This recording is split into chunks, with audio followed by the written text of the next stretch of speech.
Hello, everyone, and welcome to this group of 78 webinar on pandemic relief, recovery, and reshaping the world economy, the second of our series in 2021. My name is Roy Culpepper. I'm the chair of the group of 78. The group of 78 originated in 1981 when 78 prominent Canadian individuals from all walks of life issued a statement to the government of the day, then led by Prime Minister Pierre Trudeau. The declaration called for the abolition of nuclear weapons, the strengthening of the United Nations and multilateral cooperation more generally, and the mobilization of world resources to end poverty and bring about a more equitable international order. And ever since that time, the Group of 78 has been working on all of these issues. The record of the last 40 years since the declaration in 1981 by the original Group of 78 suggests that important progress has been made on all of these issues. To cite a very current example, the historic treaty to prohibit nuclear weapons, supported by 122 countries, regrettably not including Canada, came into force last week. For its part, multilateral cooperation has experienced some notable successes. Think of UNICEF, a shining example of global governance that works, the subtitle of Richard Jolly's recent study. And finally, extreme poverty has declined over the last few decades, even as inequality continues to rise dramatically. While there has been progress, the record is certainly mixed. But the COVID-19 pandemic, the worst health crisis in a century, has upended global efforts to cooperate in a number of ways. For example, inequality in access to vaccines between rich and poor countries is stark. The pandemic has set back progress towards Sustainable Development Goal number 1, to end poverty in all its forms everywhere. And it has triggered a deep economic crisis. We thus face a global crisis with social, economic, and political fault lines. And in many countries, relief and recovery efforts to date betray signs of being too little, if not, hopefully, too late.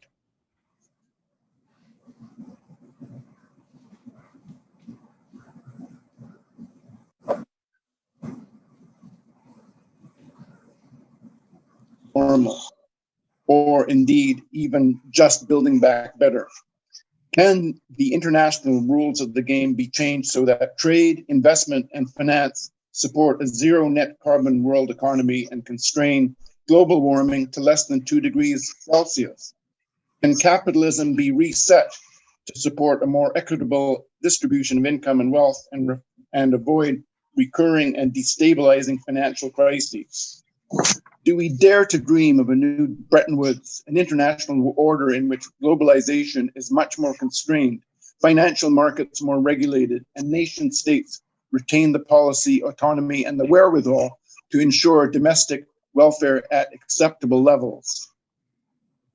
To address these interrelated and complex challenges, we are most fortunate to be joined by two distinguished speakers whose depth of knowledge and breadth of experience would be hard to match. Sir Richard Jolly is a world-renowned scholar of and practitioner in the UN system. His work was capped by the monumental 17-volume UN Intellectual History project that he co-directed over two decades. That project is a testament to the profound contributions made under the United Nations to international economic and social development agendas, including by Richard himself. Many of us will remember that Richard was a driving force behind Adjustment with a Human Face that he launched while deputy director at UNICEF in the late 1980s. This was a direct and ultimately successful challenge to the structural adjustment programs being perpetrated by the IMF and the World Bank on their developing country clients. Jomo K. Sundaram, more widely known as Jomo, has equally worked in the interstices between development policy research and practice, with considerable experience in the UN system. He was UN Assistant Secretary General for Economic Development, research coordinator for the G24 Intergovernmental Group on International Monetary Affairs, and Assistant Director General for Economic and Social Development at the Food and Agriculture Organization. He was founder chair of International Development Economics Associates, or IDEAS, a leading source of commentaries on issues of the day. In 2007, Jomo received the Wassily Leontief Prize for advancing the frontiers of economic thought. Thank you to both of us for joining us, and thank you particularly to Jomo, since it's 10 p.m. in Malaysia. Let me first invite Richard to speak. Well, thank you, Roy, and it's nice to be with Jomo. And the Leontief Prize is pretty important, so let me give my verbal congratulations, as I have, I think, already in writing. I'm very glad, Roy, to join in, because a global pandemic requires global experience and global thinking. When I was in UNICEF, we did the same thing on the impact of world recession on children, and embarked on us 12 case studies to start with, how the recession was impacting on children in 12 different countries, rich and poor, open and closed economies, high income, middle income, and low income. And somehow we got 12 out of those, and then commissioned a study in detail of what was happening in those 12 countries. And then a group of us pulled it together in terms of generalizations. So I think probably we need something like that with the pandemic. And I'm going to be heavily influenced by the experience in Britain, and a little bit what I've read and seen on telly about these experiences elsewhere. So the first thing I want to say is that the pandemic's direct impacts are still large, not yet clear indeed, and much is being learned as we go on in different parts of the world. Secondly, the global north, which of course dominates much of the information I receive in the UK on television, but even there are important differences. Korea, Singapore, Germany, and others took early action, and although there's been some subsequent resurge, they've done much better because they took early trace, track, and treat action with considerable success. UK in general has been late. We've now had 3 lockdowns, I think it is, but we've managed to have, even for our population of about 60 million, 100,000 deaths, in spite of having an NHS. And much of the focus in the UK is how one can protect the NHS from being overrun by COVID cases and unable to cope with all the normal pressures, particularly during the winter season. The UK, as I've said, was late, but the US has been outrageously late under Trump. And it's a relief for many of us in the UK that Trump has now been succeeded by Biden, who's starting action and restoring support for the World Health Organization. That was one of the outrageous actions of Trump, was to cut spending for the NHS. Sorry, not for the NHS, for the WHO, in spite of the WHO's major role in spreading information about what's happening in different parts of the world with COVID, and in channeling support for many of the poorer countries. When I come to the global south, and I'll just make a few comments, because I hope Jomo will speak not only about Asia, but a bit more broadly. So far, it seems that there's been much less direct impact, although I may be a bit out of date on that, though the indirect actions, which don't get much attention here, at least in UK, are probably very large and often larger than the indirect impacts have been probably larger in sub-Saharan Africa and possibly even for Latin America. Even so, India, I read, has had 10 million cases and over 150,000 deaths. South Africa, 1.4 million cases and 41,000 deaths. But the indirect consequences of the declines in GNP and thus in trade, in imports, on the developing countries have actually been probably very serious, although there's not yet a very good data available. So let me come on to the relief issues. And of course, a great deal of the issues of relief depends now on vaccination. And let's pay tribute to those that developed a vaccine in really barely a year, which was almost world beating by any other standards. And I've had my own vaccination in the UK about 3 weeks ago. Don't know how it's going in Canada, but it's being rolled out now very fast in the UK. More generally, UK is a generous funder of COVID vaccines for developing countries, the global south. The UK has joined also other rich countries in hoarding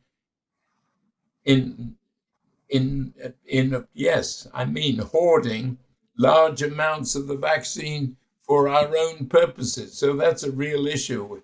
Even if you're maintaining reasonable prices for developing countries and providing aid in support of them, if you're hoarding supplies in your own country, it's having, of course, a direct impact on availability for the South.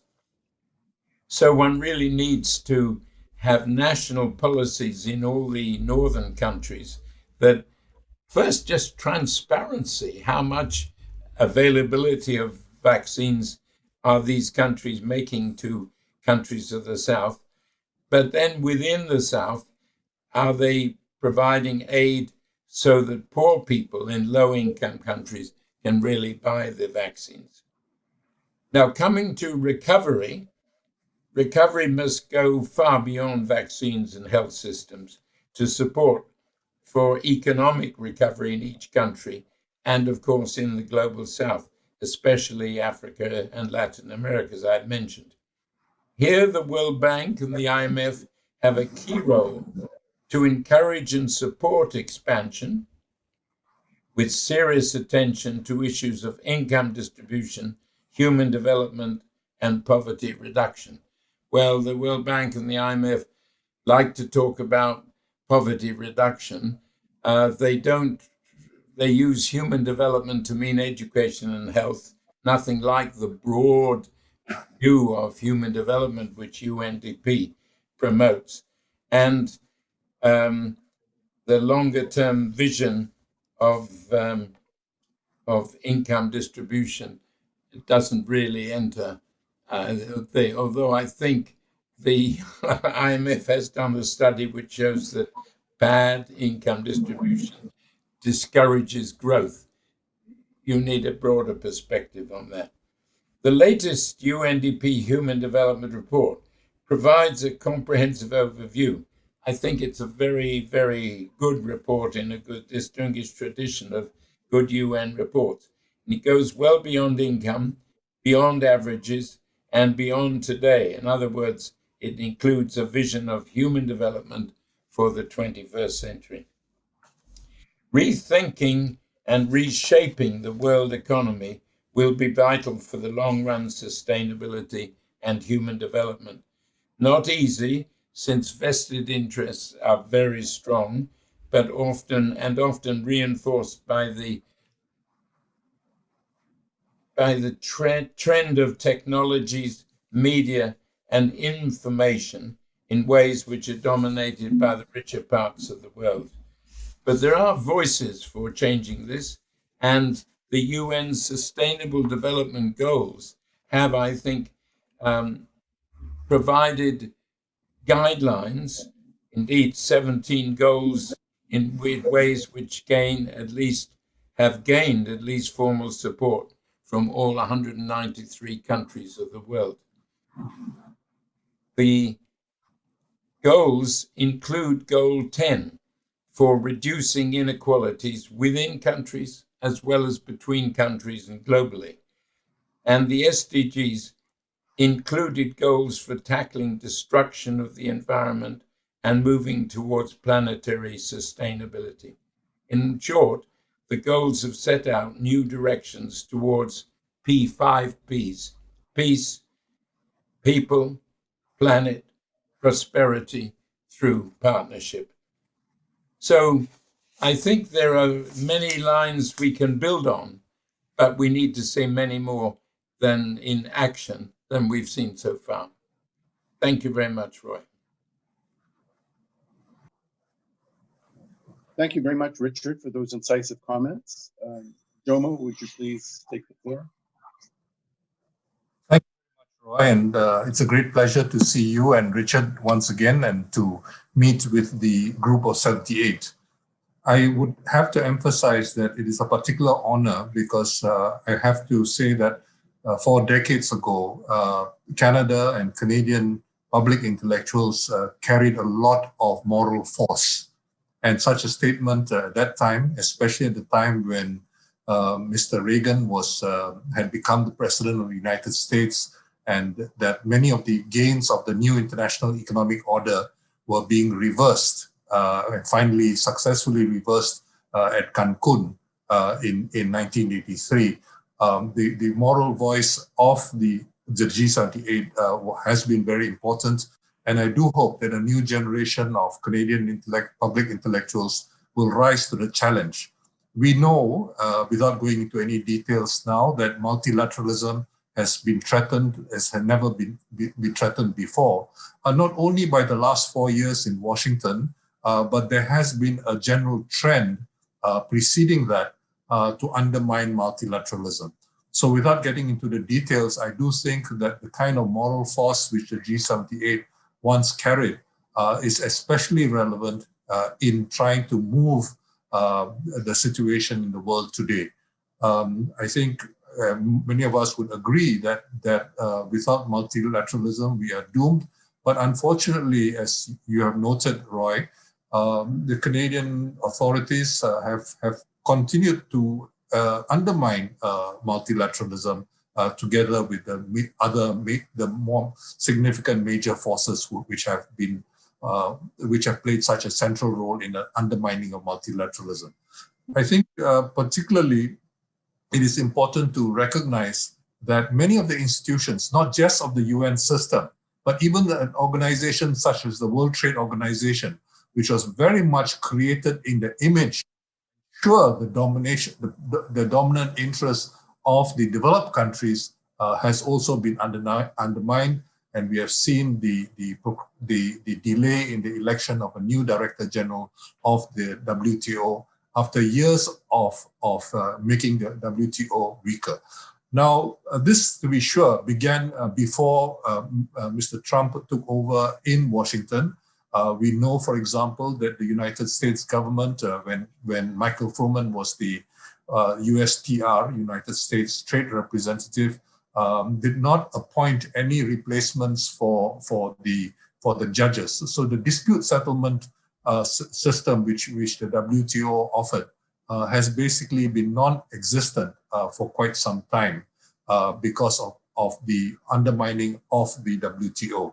But let me move on very quickly to emphasizing, as Richard has done, the importance of containment.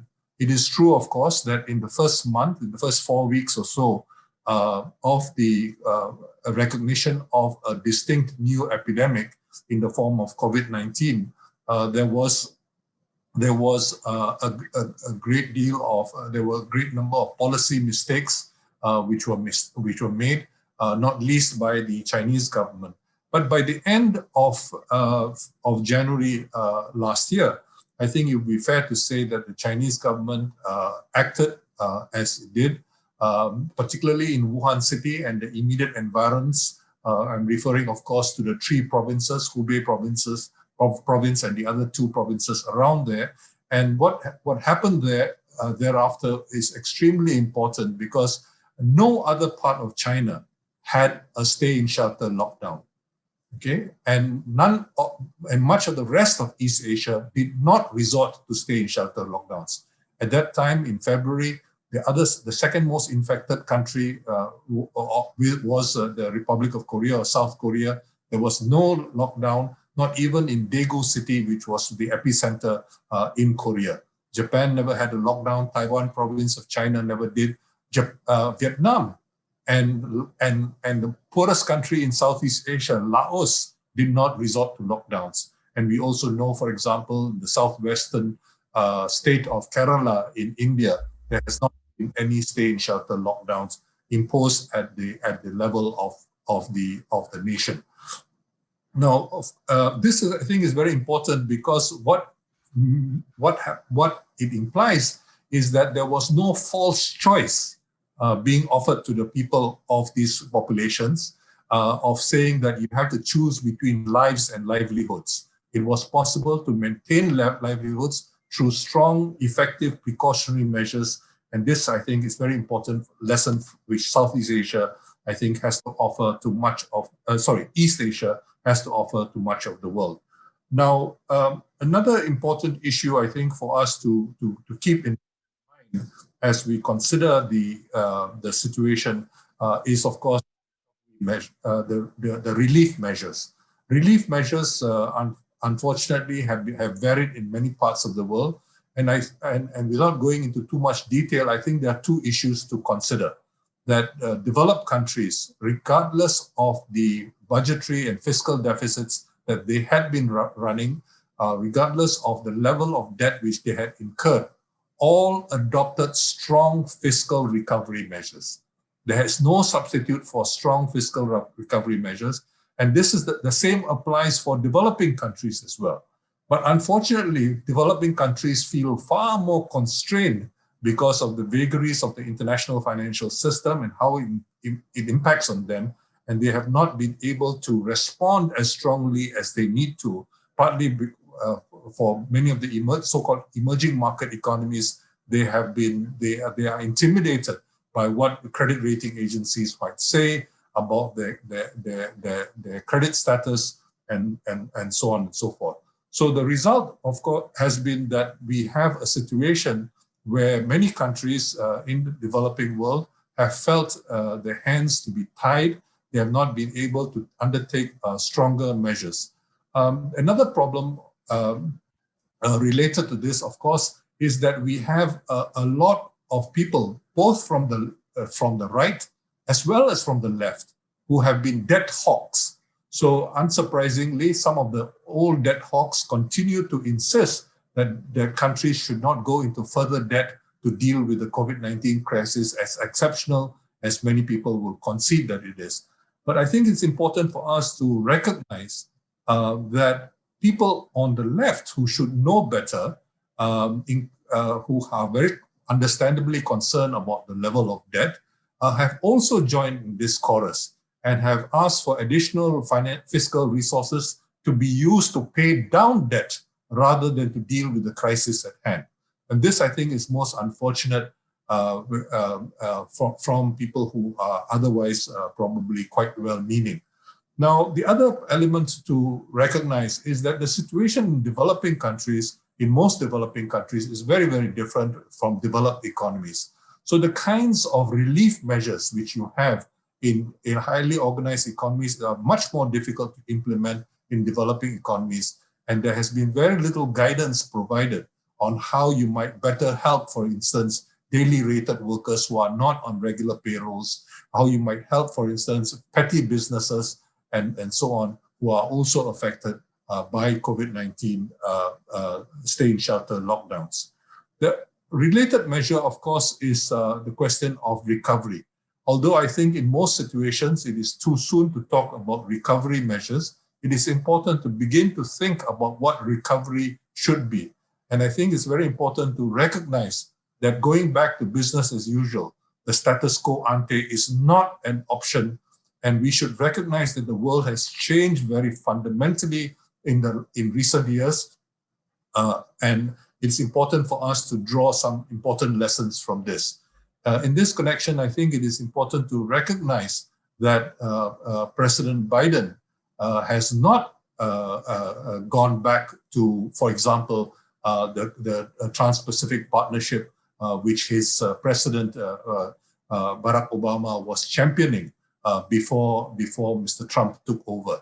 And it's important to recognize that this is unacceptable not only to American working people, the TPP, but it is also unacceptable to developing countries. And some of the most onerous elements of the TPP need to be revisited, and there should be a strong voice in this regard. In this regard, I think it's important to remember that Trump's USTR, Mr. Lighthizer,'s excuse for pulling out of the TPP was precisely because of something called ISDS, Investor State Dispute Settlement chapter of the TPP. And I think it is important for us to get rid of ISDS clauses, not only in the TPP, but let's begin with the TPP, and also to reverse the strengthening intellectual property rights which was implied.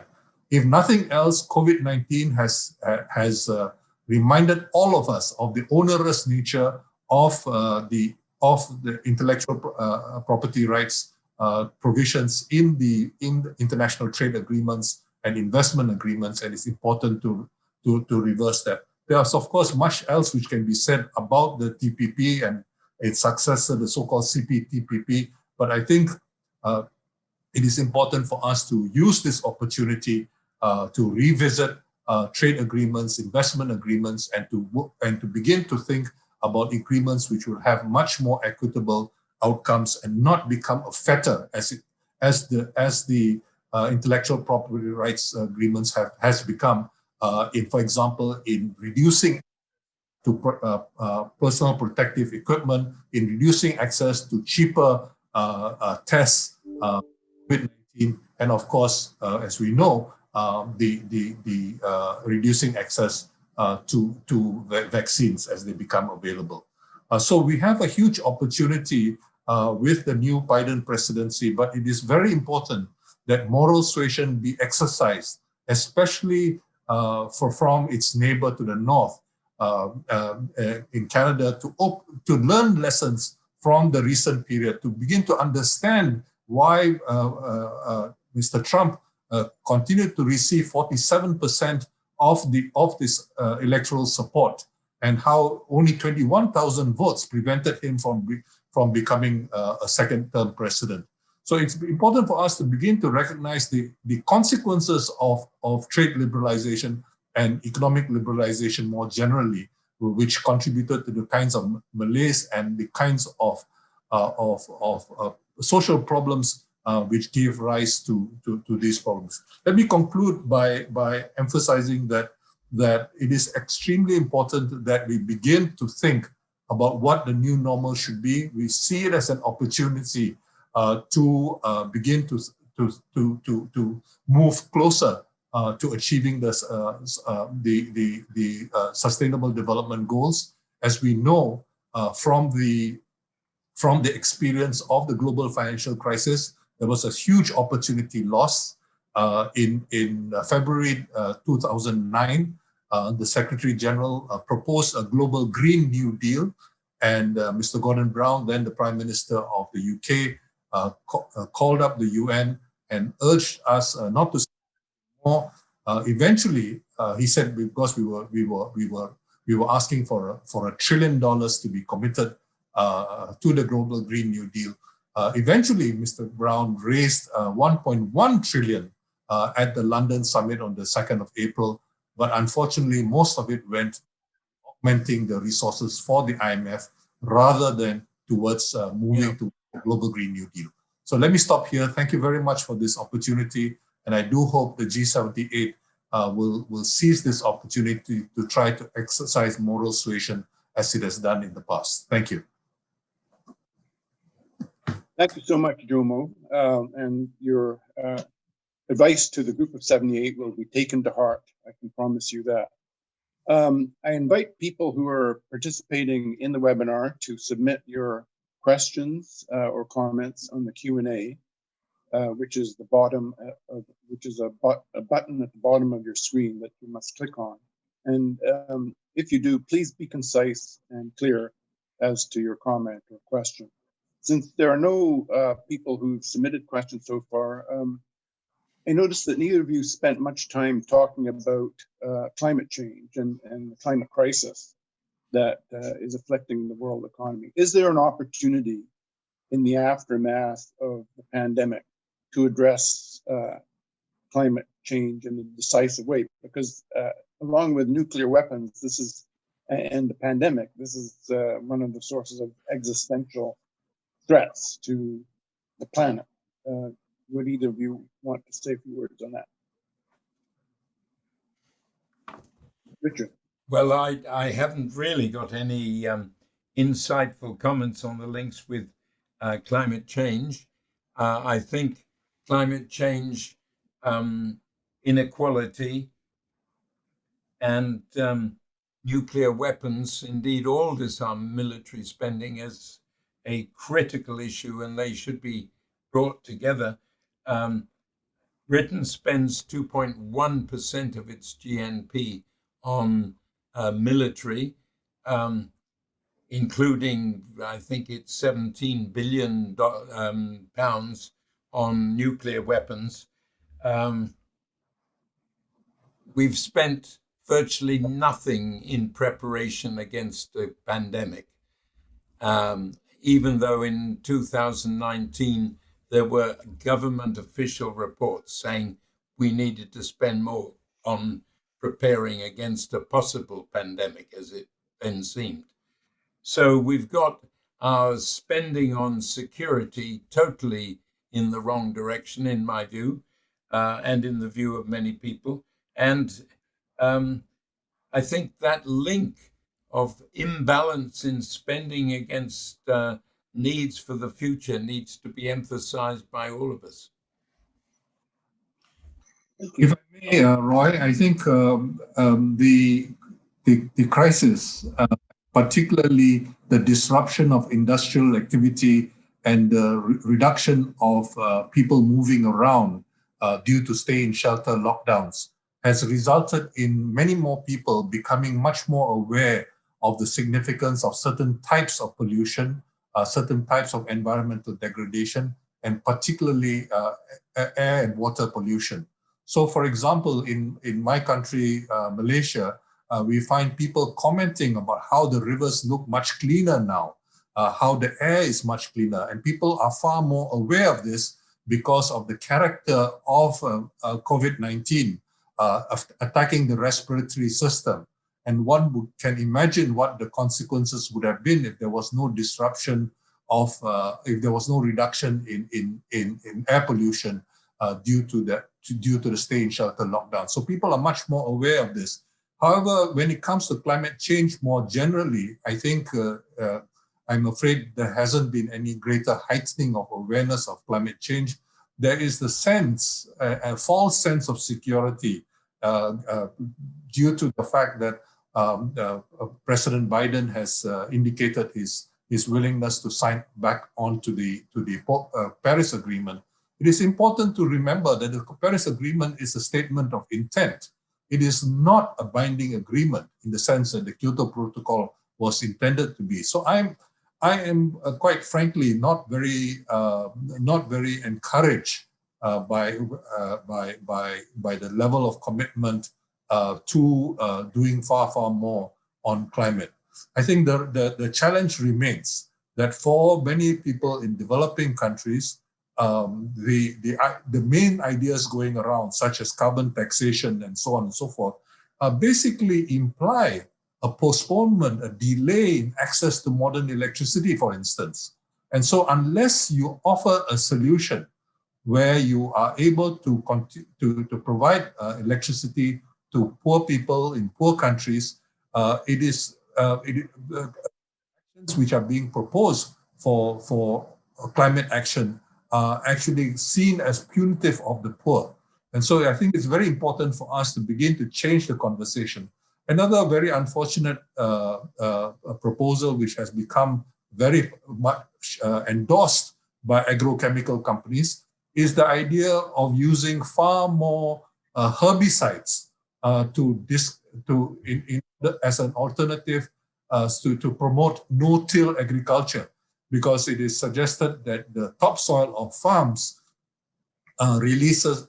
cannot be used for carbon sequestration, and by tilling the land, you are releasing carbon which is caught in the topsoil of farms, and so it is suggested that herbicides be introduced.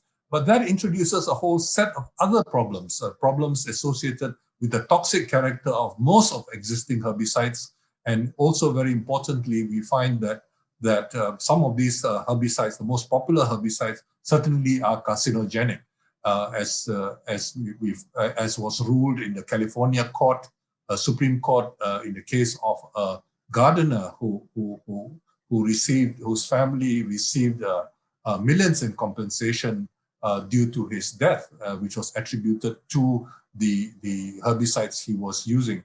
So I think we have a very, very serious problem, and pulling out of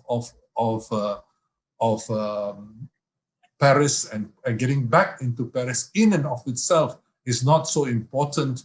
But of course, it is a very important statement of intent on the part of the leadership in Washington, and much, much more needs to be done. Let's not forget that Al Gore, as vice president, didn't really push the issue. Kyoto Protocol was rejected 95-0 when he was president of the Senate as vice president of the United States. So we have a very, very difficult task ahead of us trying to do much more on climate and global warming. Can I just add two positive thoughts in relation to Jomo's very serious questions? One, solar panels and wind power. The price of both has been going down very considerably, and so Britain now has, recently once had 50% of its power generated coming from those two clean sources. And the price of solar panels has been dipping very seriously. So I think there is some economics in support of the changes we need to make, even though we must make them much more quickly than we are. Okay, I noticed some questions that are congregating in the Q&A line. One from George Jacoby. How should the anti-COVID indirect economic shutdown lockdown measures so costly to the poor and vulnerable be minimized to ensure a more rapid and more green recovery with less death? I'm afraid I couldn't hear that.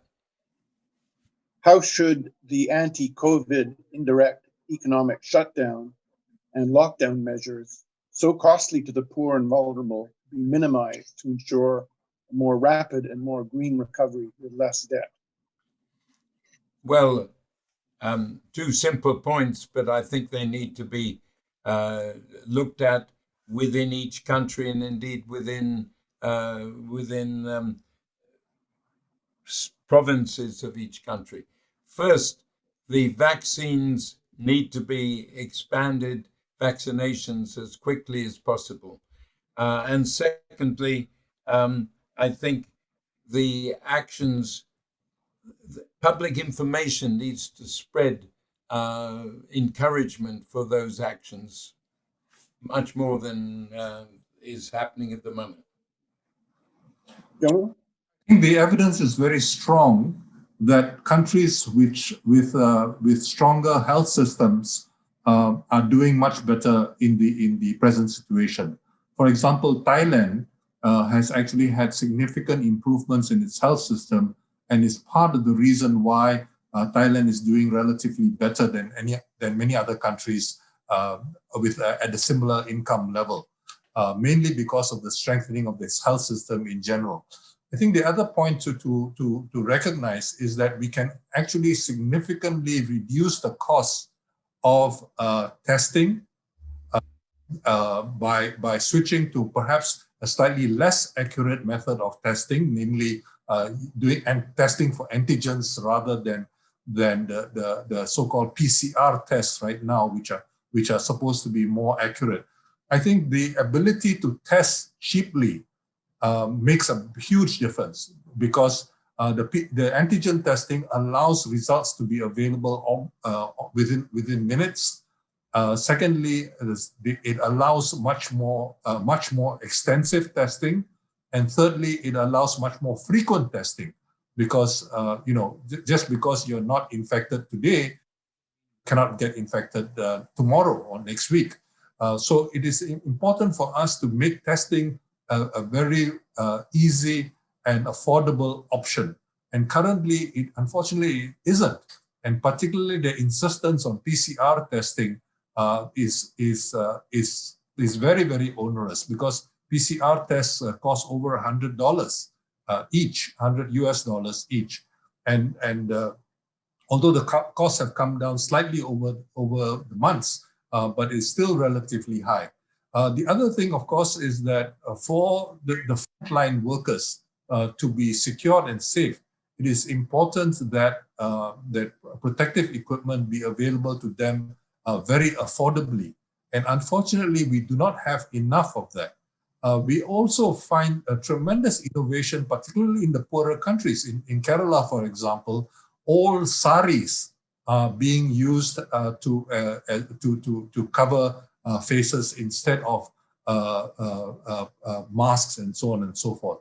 So it is very important for these kinds of methods to be used.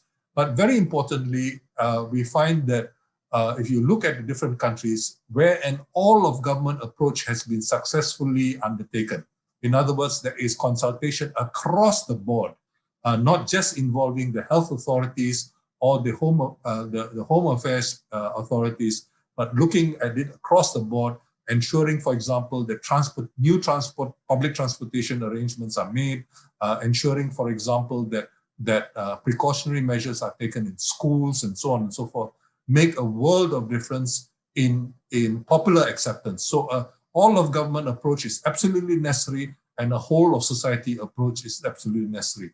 It is amazing, at least in Asia, to see the degree of cooperation spontaneously coming from the public when they are kept informed, instead of resorting to the kind of brutal repressive measures which unfortunately some governments resorted to in trying to enforce regulations in those countries. So what one deals with this problem makes a world of difference.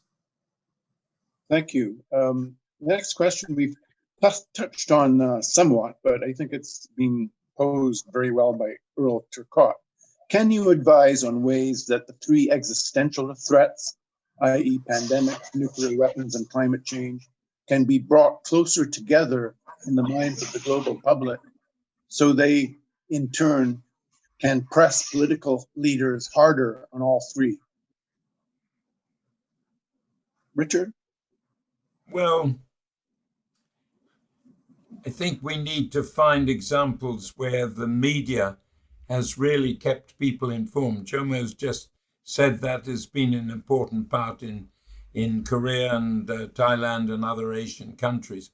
I think the media has a major role to play in information, which in turn will spur action from the public.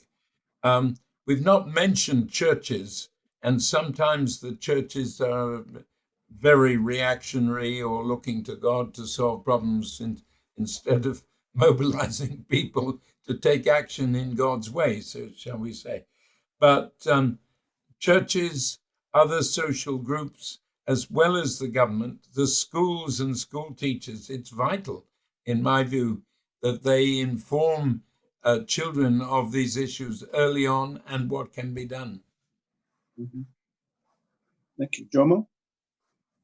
I'm afraid I don't have any suggestions. I've not thought through the problem carefully. In 2009, when I was working at the UN, it was incumbent upon me to try to come up and I tried to relate the whole question of global warming to the challenge of reviving the world economy, and that's how we came up with the idea of the Global Green New Deal, which would involve some kind of international cross-subsidization of renewable energy, particularly for developing countries. We had to recognize at that time that the new energy demands were really coming from the developing countries rather than from the developed countries. But today, the challenges which were identified in the question are of a much more difficult character to try to bring together.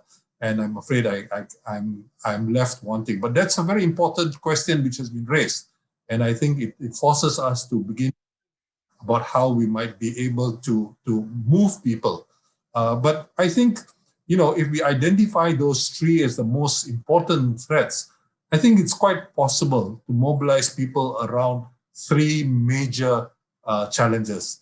It's much easier than, say, the 17 sustainable goals. It's almost nobody can remember all 17 of them at one go. But three, I think, is quite manageable.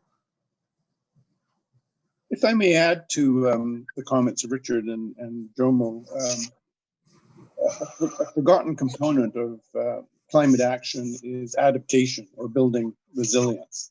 And it's here that the developing countries, which suffer the most from extreme weather events, get the least support for rebuilding or improving infrastructure, reforestation, including of the mangroves, things that would help to reduce the impact and the intensity of weather events.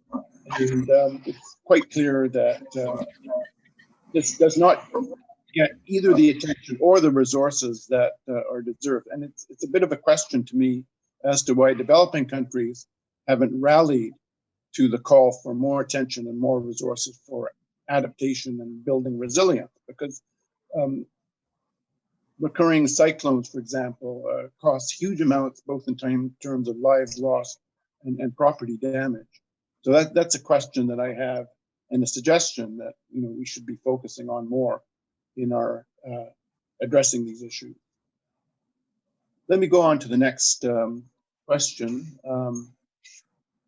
You may not have much to say about this because it has more to do with Canada than the world.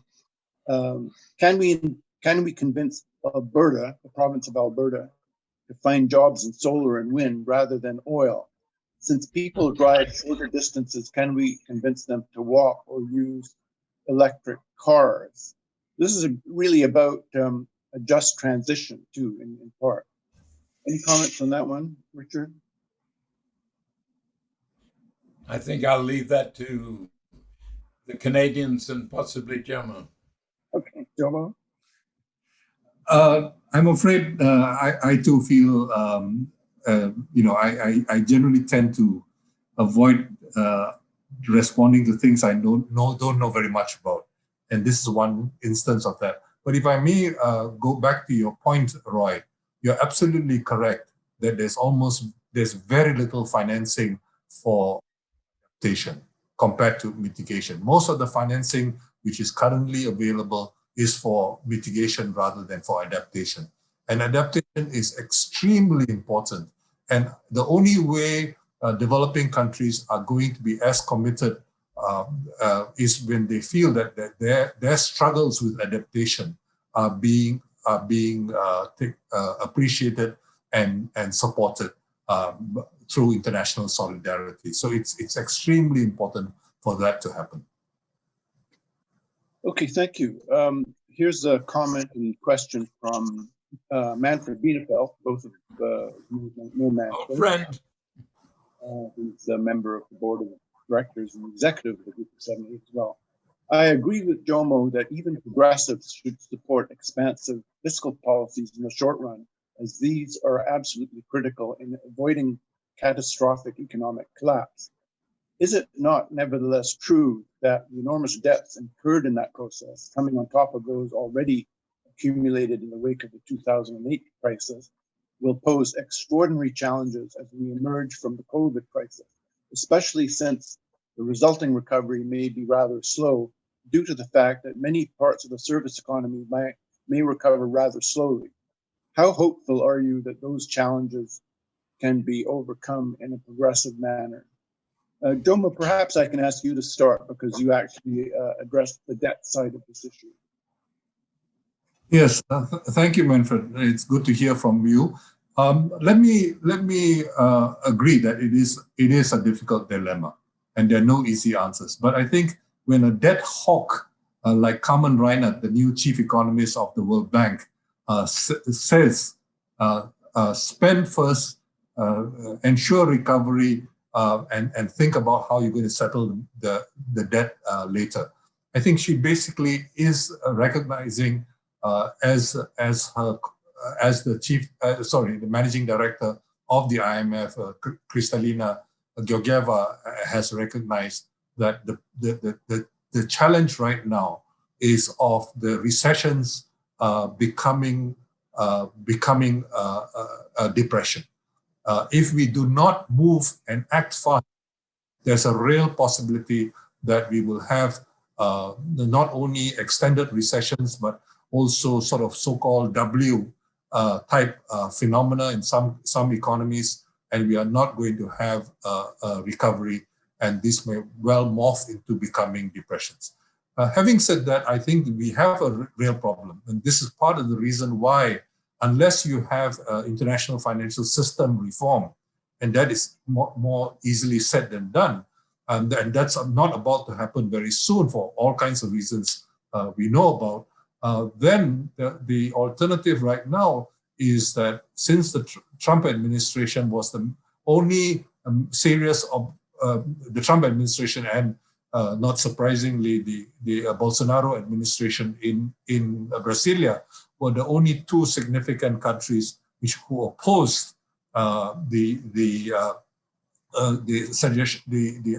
proposal to issue a new special drawing rights. So I see the issue of new special drawing rights and the possibility of concessional sharing of these rights with countries which are desperately in need as a means of, in a sense, providing a new generation of HIPIC type concessionary financing. And this, I think, is extremely important. It allows the opportunity to pay down the debt, to use the SDRs to pay down some of the debt. But as long as we ensure that there is enough disciplined financing of economic recovery measures, relief and recovery measures, that I think has to be the priority of the day for some time to come. And the paying down for the debt should be prioritized, especially, and can be realizable if the SDRs are issued. There are, of course, other proposals which may be relevant in some situations, but I don't want to get into them right now. A lot of people have a lot of different views about so-called modern monetary theory and so on and so forth, and that is a much more technical discussion for another time. Before I ask Richard to respond, may I just pick up on your comments on the debt situation, Jomo? Are you implying that debt forgiveness should not be entertained as part of the solution? As you know, there have been some proposals through the G20 to defer and delay debt payments by up to a year, which is having some beneficial impact. But many are demanding that debts, particularly to the low-income countries, be canceled altogether, as we've done in the past. Do you have a view on this? Yeah, I'm not sure whether Paul Martin is listening in, because he was responsible for raising the G20 from a meeting of finance ministers to a meeting of heads of state. Unfortunately, the G20 is in not providing any leadership to speak of in this particular crisis. Once upon a time, I would agree that it was able to provide some useful leadership, particularly in response to the global financial crisis. But if you look at the offer there was no debt forgiveness after the last G20 meeting. The proposal was of essentially deferring payments, not even reducing those payments, but deferring payments. So I don't think the G20 has any serious proposal. And the proposals of Kristalina Georgieva, who is the managing director and who needs the support of the G20 to get anything passed by the IMFC, unfortunately, her proposals are much, much better than the proposals of the G20. But I'm not sure that she will be able to get the kind of support which she needs to get them through the IMFC. But who knows? Much will depend on how the Biden administration influences the management of the IMF in these times.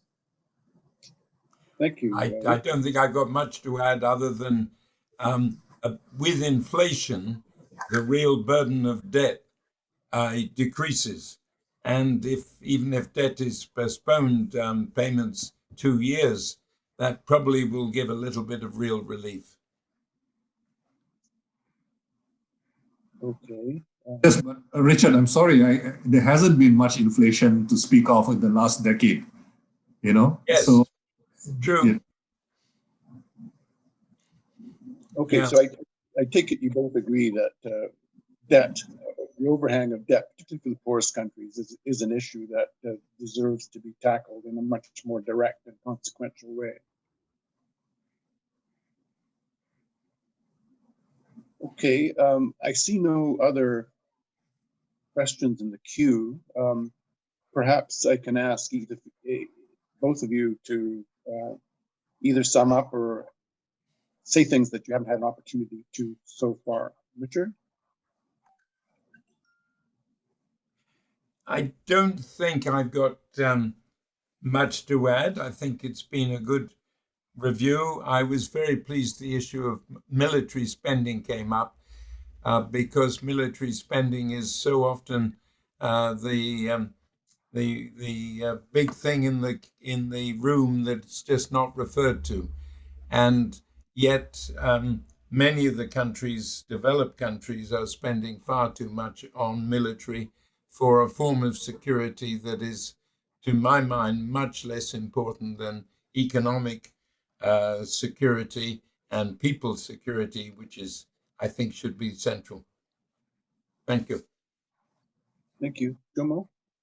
Yes, I think if we reflect back on the recent period, there has been a significant strengthening of property rights.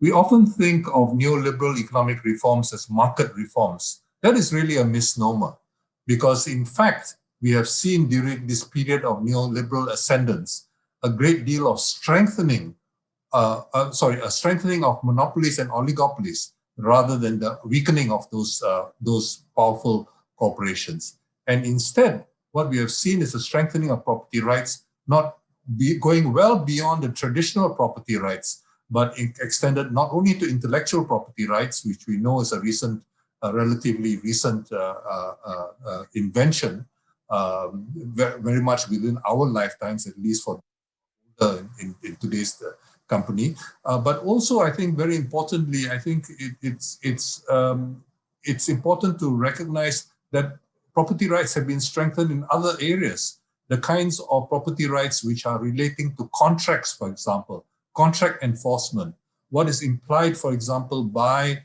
the protection of investments, and the idea of ISDS, the investor-state dispute settlement, where a company can sue a country because the country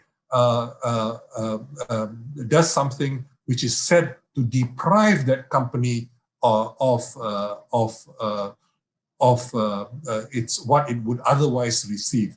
This is a completely arbitrary kind of thing, and most of these cases never go to courts. They're not governed by precedent. They are settled in arbitration, and we know how dangerous that can be. A few years ago, as we all know, in Australia, the Australian public was losing at every stage. It was only when the Supreme Court in Australia intervened that we had a ruling against Philip Morris over the question of whether or not of the ruling which was being made, which had prohibited Philip Morris from advertising and selling its tobacco products. So we have seen corporations exercise property rights in ways which were almost inconceivable 50 years ago. 50 years ago, if you wanted you did it by deception, by clear deception about, for example, the harm which would be caused by let us say tobacco smoking. Today, it is done openly. It is public. It is, people do it right under your noses, and there's nothing much you can do about them. Let me give you a couple of instances. If, for example, somebody in another country was to sue let us say Monsanto for the carcinogenic character of particular herbicide which is sold in the country, or if a country were to restrict the sale of that herbicide, that country would have to compensate Monsanto for the loss of profits from the sale of that herbicide. This is unbelievable how international law and so on and so forth is conceived of today, and how it is. Let me give you another example. If you think about life expectancy, undoubtedly in many parts of the world, most parts of the world, life expectancy has greatly increased. But if you think about what is called healthy life expectancy, or HALE, when you think about healthy life expectancy, you do not see a corresponding increase in healthy life expectancy compared with life expectancy. And part of the reason is because of the increase of so-called diet-related non-communicable diseases, many of which are related to, for example, a great deal of deception which has taken place over the decades about, for example, the consequences of excessive consumption of sugar. And this was going on, and we know, for example, that the Harvard School of Public Health, the head of the department, a professor there, and another gentleman who later was responsible for writing the U.S. dietary guidelines for the USDA. In that particular case, they actually signed off on research which was funded by the Sugar Foundation. The Sugar Foundation actually condoned this research. Now, all this is now in the public domain, published in academic journals and so on and so forth, and nobody disputes this. But this is the kind of blatant corporate deception which has been taking place and which continues to happen with impunity in many developing countries. So we cannot have this kind of double standards where perhaps these kinds of behavior, corporate behavior, are constrained in developed countries, but you can basically pretty much do whatever you want in developing countries. Now, why do I emphasize the ISDS? Because Canada, if you remember, when the pipeline was cancelled by President Obama some years ago, TransCanada, the company which was supposed to build the pipeline, was going to sue the United States, and everybody who observes these things agreed that TransCanada would probably have won that suit. So that would have meant that for the first time, the United States government was going to lose a case in ISDS. It forced the country to, it forced the US to pause, and this is part of the reason why Lighthizer was able to make the case against ISDS and had a very, very receptive audience for the case against ISDS. And when he pulled out of the TPP, he cited ISDS as the reason for pulling out the TPP.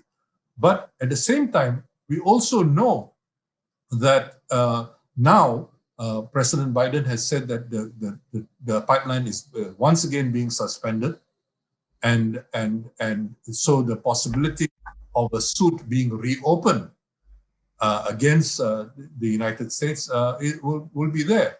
I'm not quite sure about the US MCA, the details of the US MCA. I do not know whether it allows such a suit to proceed. But you know, Obviously, this is a consideration which might be there in Washington as we go along. But in any case, I think we cannot rely on on relatively strong countries like US and Canada to resolve these issues. There are very many small and vulnerable countries who are easily intimidated by the prospect of high legal costs being borne, regardless of whether you win or lose. Even if you lose the case, you're not going to be compensated for your legal costs incurred in ISDS cases. So it's very, very important that we begin to think much more equitably about the reform of the international system, and not only about the reform of the international system through the existing multilateral organizations, but also begin to think about how law outside of this system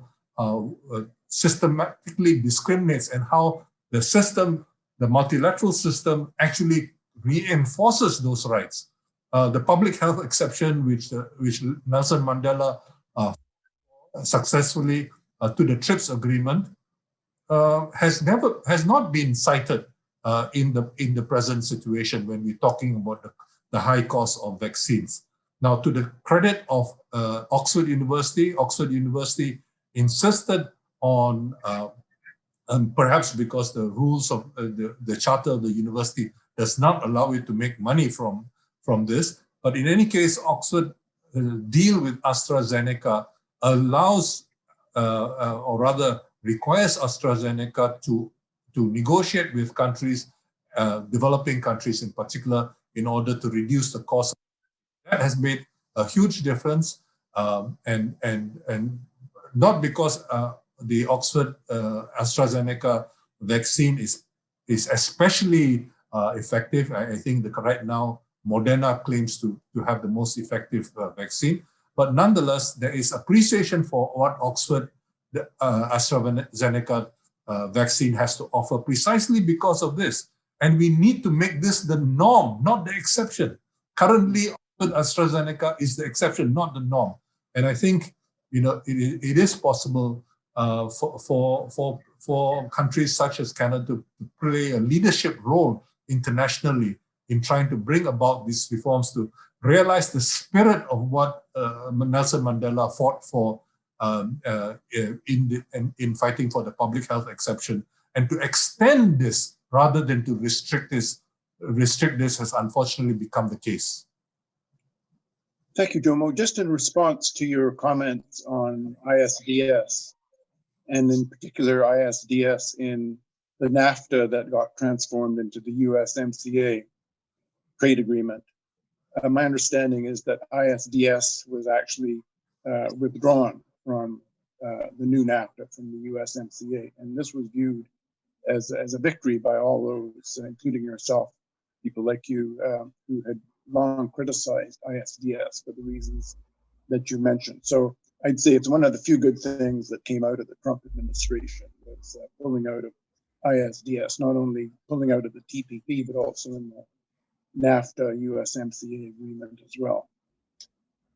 Well, I'm going to have to bring the session to a close. Let me thank you both for your enormously rich and incisive observations and comments on these huge issues, which are going to be with us for some time. I was just reading the UNCTAD, UN Conference on Trade and Development's latest flagship 2020 report, which basically looks at, the title is From Global Pandemic to Prosperity for All, Avoiding Another Lost Decade.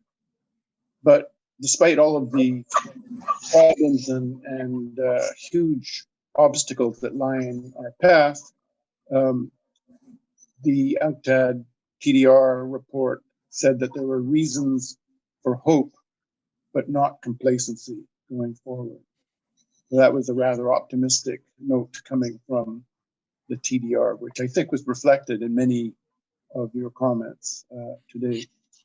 So I will join with Earl Turcotte, who submits the comment that it was a true privilege to have you both speak to us, and thank you both profoundly for your time and also your efforts in your professional careers going forward. We look forward to hearing from you more and again and often. Thank you. Thank you. Very And good. goodbye. Thank you. Thank you very much. Stay safe. And keep up your good work. Thank you.